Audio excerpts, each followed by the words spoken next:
என்னடா இந்த நிலைமையில வந்து நிக்கிற? டீ வியாபாரம் பண்றமா?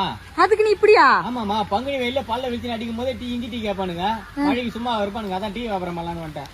அட லூசு பையலே, அம்மா கிட்ட ஒரு வார்த்தை சொல்லியிருந்தேன், நான் உனக்கு எதனா வாடகை கடை புடிச்சு குத்து டேபிள் கீழ் போட்டு எல்லாம் செட் பண்ணி குத்துருப்பேன்ல. எல்லாம் செட் பண்ணி குத்துட்டு லாஸ்டா ஒரு முக்கானம் போட்டு எலுமிச்சு மரத்து வச்சுட்டு சூனி வச்சுட்டு வந்துருவோம், நாசமா போகணும்னு. ஐயே, எனக்கு நல்லது பண்ணுவேன். ஆளை முன்ன டீ வியாபாரம் பயங்கரமா ஆகிடுச்சு. ஆமா, என்ன நினைச்சிட்டேன் நீ?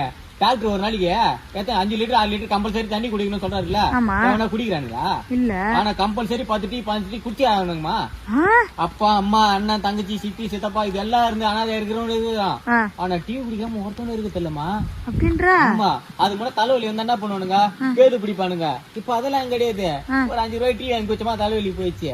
அதுக்கு முன்னாடி பாத்ரூம் வரலாம் என்ன பண்ணுவீங்க, ஹாஸ்பிட்டல் ஓடுவீங்க. இல்லன்னா வாழைப்பத்து எடுத்து 10 15 துணி தொப்பை தள்ளாம தள்ளுவானுங்க. ஒரே ஒரு டீ தான் காலையில எழுந்திரிச்சு பாத்ரூம் கலக்கலா பழப்பலாம் வச்சுலாம். அவ்வளவு வந்துச்சுமா, டெக்னாலஜி போயிடுச்சுமா. என்னடா மாத்திரம் சொல்ற?